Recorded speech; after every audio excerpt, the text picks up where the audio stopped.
and welcome to Meet Our Makers, an artist interview podcast produced in association with Beats Per Minute. I'm your host, Jeremy J. Facette. On this episode, we get to meet Uwade. Uwade is a singer-songwriter from North Carolina, although currently based in California, who has just released her debut solo record called Florilegium. You may know Uwade, though, from the first track of the last Fleet Foxes record, Shore, called Wading in the Waist-High Water, where her voice was actually one of the very first sounds we heard on that album. And that was, for me, like for many, my introduction to the world of Uwade. She continued to work alongside Robin Pecknold and company, touring with them several times, and now has graced us with her debut set of solo songs. And in this chat, we talk quite a bit about the inspirations behind this album, the process of making this album, what it means for her to be finally ready to release a solo record, a record all on her own, not an EP, not a tour exclusive, but a legitimate album. We talk about her time with Fleet Foxes and what she learned from it and how thrilling a time it was for her, really. And we also touch upon her world in academia, because she also has one leg in that world as she studies classics. And we touch on the interlock between her academic world and her artistic world, and where the two overlap and where they don't. I do want to say that Uwade was speaking to me from the Stanford campus, where she is studying classics. So you do hear a little bit of ambient sound, some chatter here and there, and we apologize for that, but I do think it's worth listening and really digging in, because this is such a fun conversation with such a talented new voice in the music scene, especially in the indie folk music scene. So I think you'll get a lot out of it. I do also quickly want to note that as of now, my new website is officially live.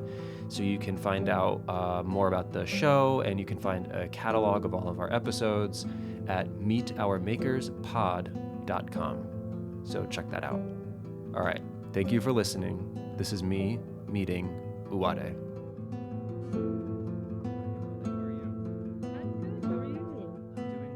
Thanks for coming to hang out for a little bit. Of course. Thank you for having me. I'm honored. Where are you seated right now? It looks so nice. I am in Palo Alto on campus. It's Stanford University.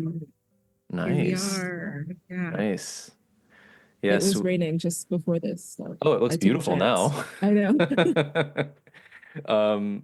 Sorry, everyone who's listening to this, you can't see it. It's a nice sky. There's a nice sky. So you're at Stanford right now. I do have it in my notes to chat with you about that later. So we'll get into that. It's apropos that you are there. So we should say right off the top, the main reason we're here is to commemorate and to talk about this new record of yours, Florilegium. I keep wanting to say, What do you want to say? I was going to say, I keep leaving out the L. I keep wanting to say Florilegium. I don't know why. Okay. Well, I say Florilegium, but that's only because, I think normally people say Florilegium, but I just happen to say Florilegium. Got it. So this new record, Florilegium, we'll say it your way. It's fine. Is out April 25th. It is your debut full-length record.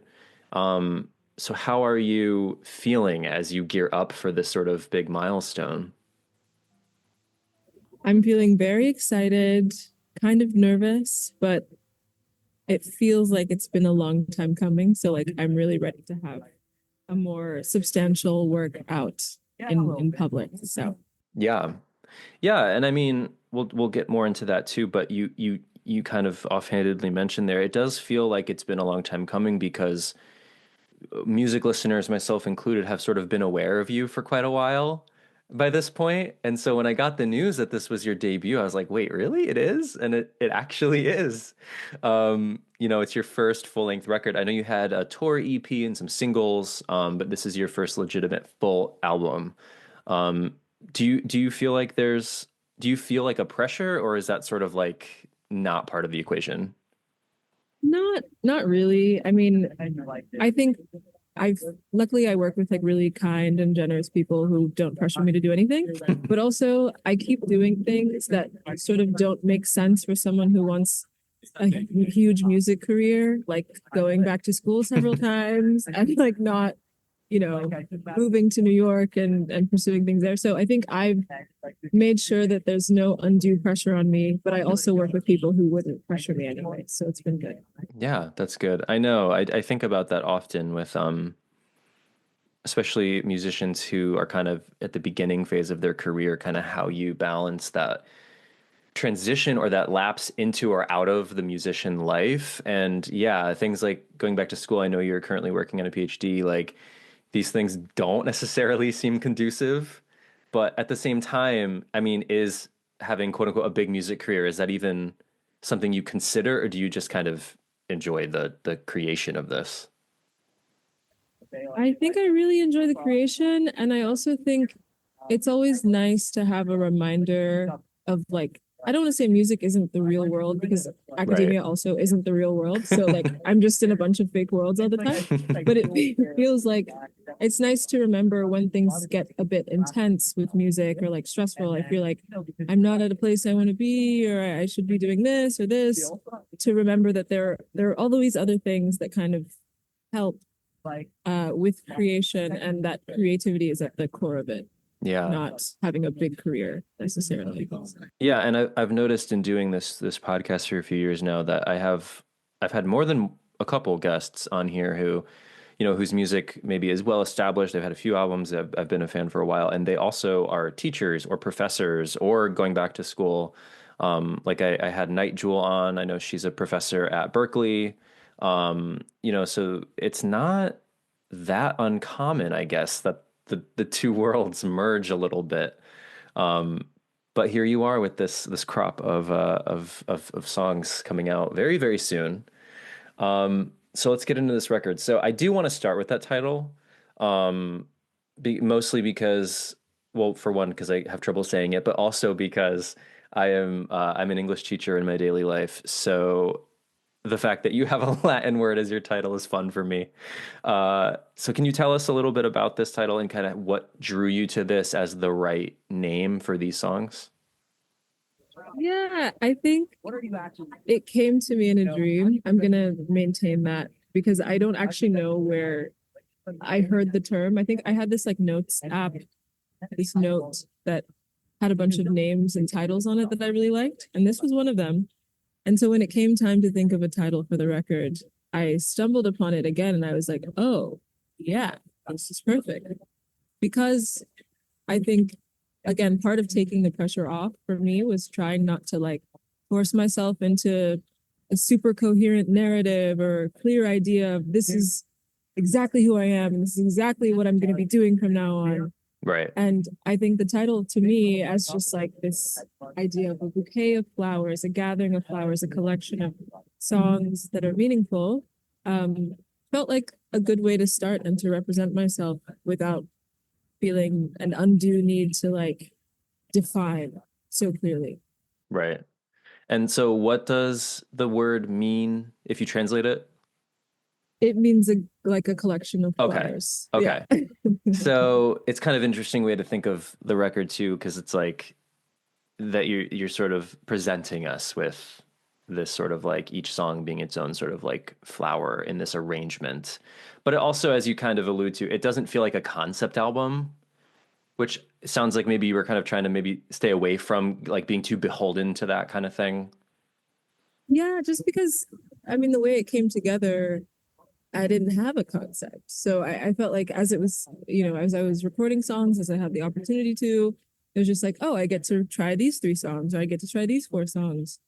But I wasn't gonna, sort of retroactively be like, well, this is the idea behind everything, because that's not what I Right. had going in. But I don't think there's anything wrong with just writing songs and putting them together because No. they all have to do with, my life somehow, something to do, observations about the world. So yeah, I didn't have a concept, so I didn't want to think of it as a concept record. Yeah, and I agree. There's nothing wrong with just having a crop of songs that feel, if not of a story, then at least they're still of a piece. I don't think those things are mutually exclusive. And it does feel like we get a lot as music writers, we get a lot of press releases that are like this, exploration of the whatever. And I'm like, that's fine, but Yeah, that's here's like 9 songs. I don't know. exactly. You make it whatever you want to be. I didn't say that, but Right. great. Yeah. Right. I know sometimes on this show I'll like reference the press notes that I got in anticipation, and the people are like, "Oh, it said that? Oh, okay." That's just part of the machine, I guess. I don't know. Um, but yours does not say anything that you have not already said. I will say that your press notes have been very accurate so far. Um, so the album opens with "The Place in the Sky," which is almost entirely a cappella. I was listening in my car, so I think I heard some faint sounds, maybe. Okay, yeah. Um, but it's such a bold way to start an album, especially a debut album, because you're kind of ushering us in to this record with only voices. Are they all your voice? Yeah, it's all my voice Okay. and some bass and drums from Sam Okay. Cohen. Okay. Yeah, that's pretty much it. Right. So it's very spare. It starts with just the voice. It reminded me sort of Leon Havas's first album, Don't Wake Me Up, or the song Don't Wake Me Up, because that starts a cappella and then kicks in. And there's not a lot of people that do that as the first song. So what's the story of this song? I mean, was it always like this? Did you know you wanted to start the record like with this kind of impact, with the voice being the heavy lifter here? Yeah, I mean, even if I don't know that I had an exact, actually, I think I did because I wrote this song and um, I just did it like on my garage band and I Mm-hmm. did my vocals because I started out in choruses and vocal is my main instrument, um, if I can call it that. And so it's really important to me. And so I basically created the entire like vocal harmony thing and added a little bit of synth in GarageBand. And then when I took it to the producer, like he was like, yeah, this one is basically done. Like I'm just gonna maybe do a little bit of bass and like very sparse sort of decorative stuff. But as you have done it, this is sort of the core. And so that felt really special to me because I feel like the reason I started making music is because of people's voices and getting to do things in choirs and singing with people. And so it felt really special to me that that would be the thing that sort of introduces people to the record. Yeah, so it was a very personal choice then, in a way, to open with a chorus of voices, essentially. Yes, and just my Um, voice. So yeah. Hey, I mean, I make music myself. I understand the glory of many, many, many layers in GarageBand. I'm right there with you. So I also want to talk about the closer. So the closer was the one that struck me the most, I think, on first listen, because it's sort of like this dramatic ballad to end off the record. And it's not that you didn't have these slow down moments throughout the record. I mean, even time is a little bit of a breath catcher too. But there's something very raw about the vocal, especially in the closer, Lost in Translation. What's the uh, what's the story behind that song? Dare I oh, ask? great story. I had just done, I think, either the first or the second of the Fleet Foxes shore tours. And I was just really tired of touring. And it's not like I even did that much. Like I'm such a weenie. Like it was like 2 months. I'm like, I can't do this anymore. Like, okay. Meanwhile, Robin's like, "This is my 8th year on the road." Yeah, I've been doing this for 20 years. And like, oh wow. So I just sort of took a break Yeah. and I went to England and I studied for this like exam that I ended up not getting the fellowship for. Fine. But I was just really confused and I really didn't want to leave England because I've always loved it there. And so I was just kind of like, what am I doing with my life? I don't know if I can be a musician full time. I don't know if I'm good enough for this. I don't know if I want to do it. I don't know if PhD is happening. I didn't get this fellowship. I don't know what to do. and I was just very confused. And yeah, that song just came out of like meditating on my minor difficulties. And obviously one has a tendency to make them feel much more dramatic because they felt very dramatic at the time. Looking back, I'm like, you would have been fine. But that song came out of it, and it was really helpful. Yeah. Do any of these songs come from that time touring with Fleet Foxes? I wasn't sure on the timeline here. I don't believe so. Okay. I don't think I've ever written a song while on tour, actually. Well, I mean, like, were any of them performed on that tour, or were they all from after? Oh, they were performed. Yeah. Okay, I performed Harmattan dozens of times. Okay. Sort of the second round of the shore tour. Okay. Yeah, I we'll get into this again more later, but I caught you opening for Fleet Foxes on one of the tours. I don't know which of the two.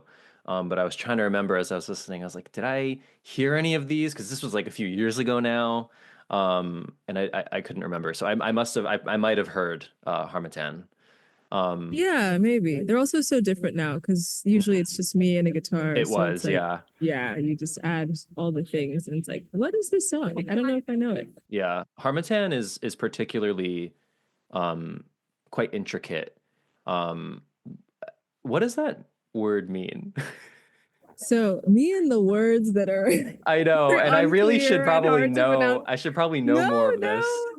I don't think so. I think I just like I don't know why I do this, but it's fun to explain things. I love explaining things. Yeah. So it's like it's a season in West Africa. It's sort of like from November to March or something like that, where it's sort of like the dusty, dry season. And it's cold and the sky is like hazy and yeah, it's just dry. People just it's just like a tough time. People don't love it. You get ashy and it's not nice. Okay. It's a very, very pleasant song. Thank you. I mean, it was sort of a reflection on that vibe as sort of metaphorically speaking in one's life. So yeah. So you mentioned the sort of growing up in choir and choruses. And I know that choral music and sort of hymnal music was kind of an early musical touchstone for you in your life. The press notes say also between the hymnal music and Nigerian high life music that you kind of grew up listening to. How do you think that listening to that stuff when you were quite young, it has affected your work now? Like, do you think, can you draw a line from one to the other? Definitely. I mean, I'm a sucker for drums. Anyone who has like a solid sense of rhythm and like really knows how to play stuff.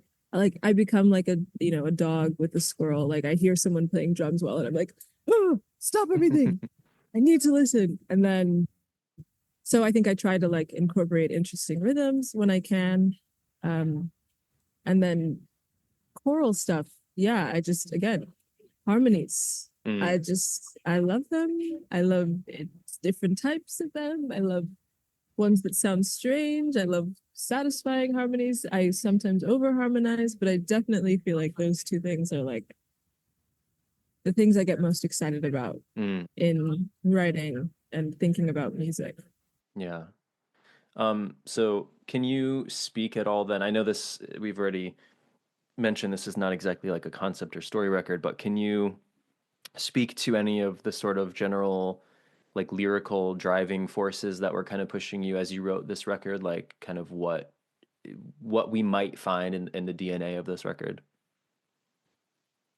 Yeah, I mean, funnily enough, I think I only discovered that kind of after listening to all the songs again. And I sort of would notice words that I repeated. I mean, a lot of the songs are very much about like, whatever internal mental battles or whatnot. But I think some of the things I say a lot. There was actually supposed to be a song called "Portrait of a Heroine" that was meant to be on it, but it was eventually cut. Maybe it'll come out in the deluxe version. We'll see. Mm. Yeah, time is something that kind of weaves its way through a lot. Um, more words, but I think generally, like, I had like a word map and everything, and now I can't think of it. But yeah, just questions of identity, and sort of destiny Mm.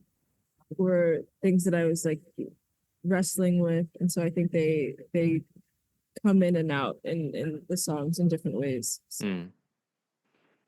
Yeah, I would agree with that. I'd be curious to put like all the lyrics into like Chat GPT and be like, what are the most common words? But I don't want to feed Chat GPT your lyrics. I'm not gonna do that. Oh, Um, true. I was gonna say I can do that right now, but you just reminded me of what that would mean who for the knows? future. Yeah, who knows the implications of that? Um, so okay, so this record is out on April 25th, but we've already mentioned that it did feel like a long time coming, and the reason for me anyway that it's felt like that is because like I have felt like I've been aware of you one way or another for a few years, and so I mean, I like many others probably um, first caught you on Shore, um, and I had Robin on the show when Shore came out, and I mean he sang effusively about having you on that first song. Um, how did that even come to be? I honestly don't feel like he really told me the story. So how did that come to be? Because it was not only that you were on a Fleet Foxes record, which, they're one of the bigger sort of indie folky bands, but it was their first one in a little while. And it was a big kind of event. And so you wound up as almost the first sound that we hear on that record. How did that come about? So part of the reason why Destiny and Fate features so heavily on this record is because of the crazy stuff that keeps happening or that has happened to me that I'm just like, in what world could I have imagined this coming to pass? So I used to put covers, I still do sometimes, but of songs by artists that I like on Instagram. I made my little music account in college and I would just cover a song, tag the artist, Hmm. drop a little seed in the Hey, I've been universe. there. Hey, nothing, no shame. I love Nothing that. wrong I with think it. nothing wrong with it. Um, and I had met someone through like he saw a cover of a Wolfpack song that I did, and he was like, "Oh, this is great." So we followed each other. I was in New York. He lived in New York. He's like, "Come to my birthday party." I'm like, "I okay, sure." And I never did things like this, but I was like, "I'm gonna go." So I went, and after we celebrated his birthday, I went to a was this before or after? I went to a what did I do? No, I went to Greece and I was in Greece for like a study abroad program Mm. and I saw the island of Mykonos. It was like far in the distance. And I was like, I know a song called Mykonos. Huh. When we get back to our little apartment, I'm gonna record a cover of the song Mykonos. And so I did. And this friend sent it to Robin. Mm. And Robin was like, this is great. And I was like, oh my gosh. And I was gonna be satisfied with just the this is great. He was Totally. like, would you like to sing on our record? And I'm like, what do you mean? I didn't say that. I said absolutely, but I was like, Oh yeah. what are you talking about?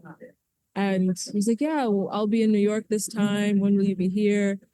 I was going to be leaving to study abroad again, but then he was going to be in Paris. So it was like, I was going to be in England. So I was like, I'm just going to take the train and I'm going to come and I'm going to do it. And I did it. And it was so cool. It was one day, like 8 hours in a studio. Unbelievable. Did you Wild. record that song in Paris? Yes, What a dream scenario. I know. And I'd never been there. And like, it was just kind of like all these incredible things. Like yeah, I didn't really get to see any of it because it was just like in and out. I had class the next day, but like, Yeah. crazy. No, that is crazy. I feel like that is, I mean, it's also not crazy, but I do feel like that's kind of the thing that until it happens, you're like, that doesn't happen to people. Like, that doesn't occur. Like, any sort of DIY musician, could attest that if they post covers of other band songs on Instagram, of course we all fucking tag them. they never see them. And not Exactly. only did Robin see it, but he was like, "Yeah, that's pretty good. Want to come record for us?" Like that's wild. That's like Lizzie McGuire movie, like wild stuff. Yeah. So you went to Paris and recorded uh Waiting in the Waist High Water. And then not only did you do that, but then you've toured with him at least now twice. Toured with the band twice. Um what a wild ride. You put it so well. um And I mean, what an introduction too, because not only is that you getting, I mean, obviously you already made music and played music and sang and all that, but you're getting like such a crash course in their musicianship, in live touring, and like that kind of scale. I mean, and then not only that, but so many people are getting introduced to you through those shows or through that record. Um, were you feeling that as you were on it, or if I were you, I'd be like disassociating. Like I don't know how I would do it. Yeah, that's part of why like I kept having these like breaks and crises because I was like, I don't know what is going on. Like, am I even a musician? Like I've always felt I love to sing and I'm a vocalist and I like to write songs, but I was just sort of starting to explore what it meant to write music. Mm. And so I was like, I know what I'm writing is not good. Like I know my taste. Personally, I'm like, this is not stuff I would listen to. Mm. So but it's like, oh, but I have this opportunity to perform in front of all these people. And it's just like, yeah, I didn't know what was going on. But looking back, I'm very grateful.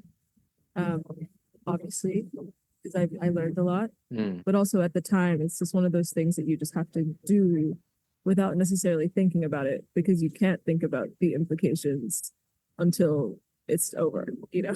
Yeah, I think it'd be too overwhelming if you stopped to really think about it.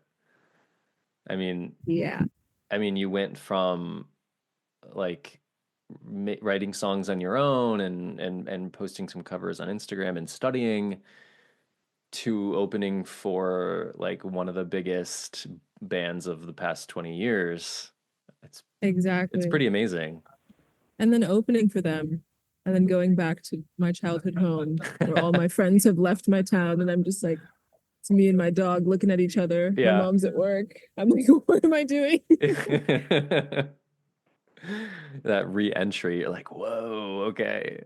And as we kind of alluded to, Fleet Foxes tours, they're workhorses. Like they are touring. So it's not like you played two shows. Yeah. No, they're going. They're Yeah. going and they're going hard every day. Yeah. Yeah, they're machines. It's Yeah. amazing to see.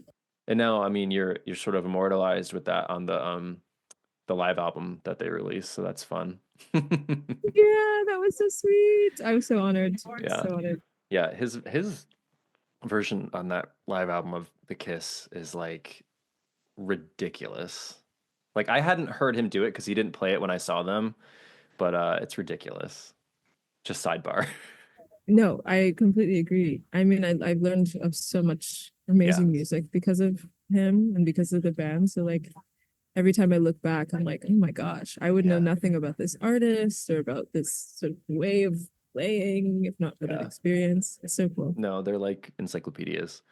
Um, and then beyond Robin and company, I also I realized as I was preparing for this interview that I had actually seen you, I think, I don't know if it was after or before that at the Newport Folk Fest because you played with the Psychic Hotline crew, which is pretty Yeah. neat. And I'm a big fan of almost all of those people. I mean, I've had Jen on the show, I've had Anjimali on the show. Um, yeah, Tim Bernardus was there. Sylvan Esso obviously was there. I mean, first, I guess I'll back up a second. How did you end up in that circle with those people? Because I feel like they just keep inviting on the best people to join their crew. Yeah, so I mean, it's one benefit of being a North Carolinian that like Mm, I didn't know that Sylvanessa was there growing up, but I would listen to them, love them. And then one day I found out that they were like in Durham, like two yeah, hours away. I'm like, okay, that's cool. So yeah, in the process of like figuring out what my sort of management and like that sort of business side of things would look like, I got connected with the Glow. They're like, Hmm. yeah, I don't know what their management company. Publicity, And so management, yeah. yeah. And so I don't remember the first time oh, actually I do remember. This was like one of my first performances. It was like kind of a block party in Harborough and not far from Durham. And I Hmm. met them there. And I was just like, Amelia walked past me and I was just like, oh. Like I didn't say anything. I say I met them. I didn't say anything to You them. met them, they didn't meet you. Yeah, exactly. Exactly. So yeah, so I got to do the single series with Psychic Hotline Oh, and okay. that was just so cool. Yeah. So Yeah. that's how it Yeah, I formed. mean, that's such a cool crew. And I mean, it's interesting to look at. I mean, someone probably has already, but someone should do a piece on like locational indie scenes because like for a long time in the 2000s it was Brooklyn. And then for a while it kind of felt like there wasn't really one. And now all of a sudden in the past like 6, 7, 8 years, Durham, North Carolina has become like such a hub. I mean, there's Sylvanesso, the people we mentioned. There, Moses Sumney's there now. There's so many good people going there, and I think like yourself and myself, a lot of people are surprised to hear that. But I mean, it's like this magnetic group of really interesting performers. Yeah, it is. And it's so nice to know that you don't have to be in a big city. Right. Like it just is so much more, it makes the idea of sort of musical collectives feel so much more accessible.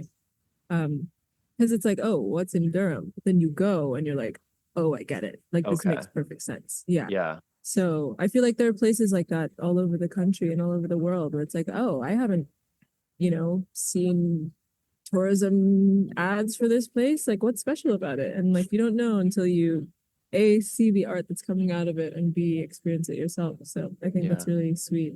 Yeah. And you recorded this album at Sylvanesso's studio, right? Yeah, quite a bit of it. I think like five or six of the songs, five of the Okay. songs. Yeah. Okay. Um, is anyone from the Psychic Hotline group on the record? Not from the group, Okay. but from sort of the touring. Mm-hmm. Actually, I will say from the group because like the musicians who play with them a lot are Mm. on. Yeah. And some of Okay. the musicians who are at Newport were also on this. Okay. So Yeah, I think Christian Matson joined you guys for a moment. Like, just really, I don't know. It was really interesting because, like, I was there, and I stayed. I stayed at that stage to see the Psychic Hotline crew. I don't think we knew, if I remember correctly, I don't think we knew who was with them. And I'm a massive yeah, I think it was Sylvanesso a fan. surprise. Yeah, so Yeah. it was a surprise to see everybody. And do you remember if Shore had come out already? I I don't. think it Uh, had because it okay, was 2022, if I'm not mistaken. that sounds right. Yeah, it was 2022, summer, July. So I do want to talk to you briefly about academia, as we mentioned earlier, because my English, I know you're, for listeners at home, she's looking very, very pleased to talk about academia. um, but as an English teacher who has a master's in English and all that stuff, I do not have a PhD, but I'm always curious about this kind of thing. So, first of all, if you don't mind talking about it, what are you studying? I'm studying the field known as classics, which is a bad name for it. It's just ancient Greek and Roman languages and literature Okay. for me. Yeah. Some people study history, some people study the archaeology. I Hmm. study literature and languages. Okay. So has that always been an interest of yours, like the inner workings of language?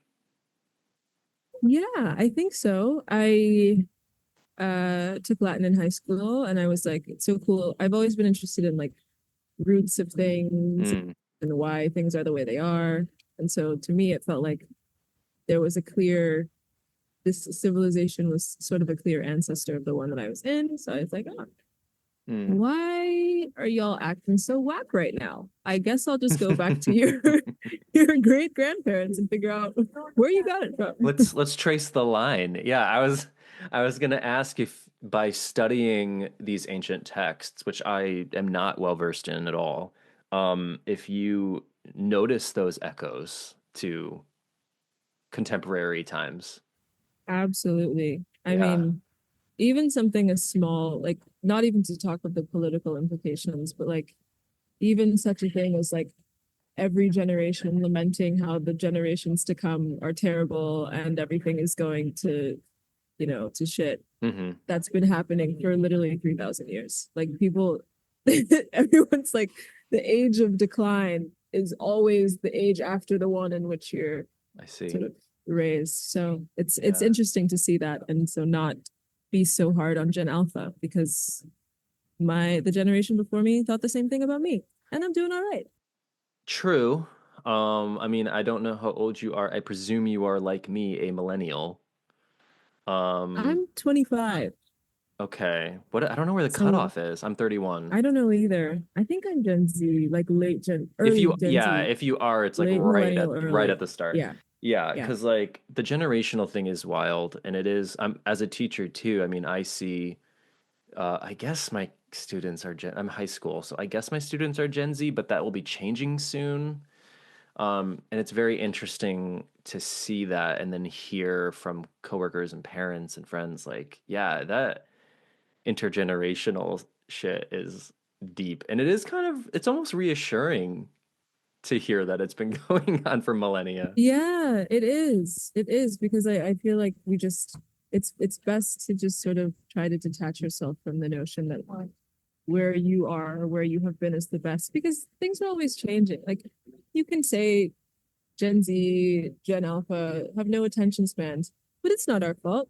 Mm, These phones were created by people and like no one hmm. knew what effect they were gonna have. So we're all just like experimenting together. So Yeah. Yeah, trying not to be so hard. it is like this great experiment, yeah.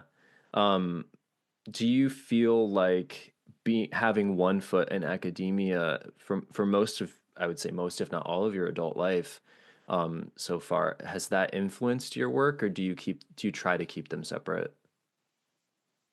I think it's definitely influenced my work. Um, I think I also do try to keep them separate because I'm slightly embarrassed, not embarrassed about being in academia, but sometimes I feel like quite a nerd compared to musicians that I know, like very normy, very nerdy, and not super like cool and in the know. So I sort of sometimes treat academia as like my precious little Hmm. escape. But then on the other hand, music, I also don't feel entirely like as invested in academia as some people I know. So music is like a really nice outlet to explore the things that I read about and ideas that I'm thinking about. And yeah, things all come out in different ways. So they've definitely worked together, I think. Yeah, I would imagine too that being a creative with, your other side of your life would impact your academic pursuits as well. Um, even in like a problem solving way or an organizational thinking way or creativity way, like I would think the two could feed each other. I definitely think so. I don't know if I'm trying to think about music and academics. It's so funny. I've like always really tried not to mix the two somehow. I don't know Yeah. why. But like my academic interests in classics are like classical reception and thinking about like how people in the African diaspora have like interacted with these ancient Greco-Roman texts, especially when they've been used for purposes of, colonialism and Mm. sort of subjugation of thought. So that doesn't really come out that much in my music. But Not yet. maybe, yeah, not yet. True. But maybe there will be an impact. And maybe you're right. Maybe I think of projects as songs. I don't know. I We'll don't know. see. Maybe. I'm making stuff up now maybe, but I'm just I think you're onto something. so you are not only on the cusp of releasing this debut album, but you're also on the cusp of a sort of short solo tour. Um, will this be your first set of headlining shows? I've done one other show in Brooklyn like 3 or 2 years ago. Okay. So yes. So Yeah, almost, yeah. And your first tour headlining for sure. Um, exactly. does that make you nervous or do you feel like ready? I'm nervous. I've been doing the whole like 30-minute, short and sweet opening act. Like Yep. I'll cheer for the big guys, like so excited for who's coming after me, get to enjoy the show, not worried about tickets, not worried about, who needs to take care of what. That is so true. And I didn't realize, I mean, I realized that it was quite a privilege, but now it's like, we gotta grind. We gotta Yeah. put in work.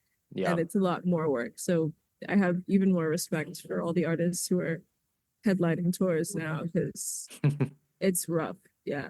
Are you playing with a band or solo? With a band, Oh, which is fun. very exciting. Yeah, that's gonna be really fun. Yeah, I was thinking about as you were just saying, you used to play like half hour, maybe 25 minutes or whatever. Your album is just over 33 minutes long. So you could play the whole record and it'd already go past your opening slot time. Do you feel ready in terms of like set lists? Like, are you there yet, or are you still not quite there? I think I'm ready. Okay. I have set lists planned. I also have so many songs that are not on the album that Right. I've been playing.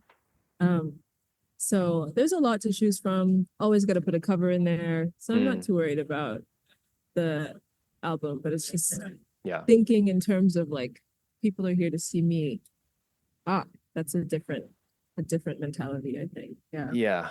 No, I would imagine so. I mean, even on the Fleet Foxes tour, people coming, a lot of them probably knew who you were from the Shore album.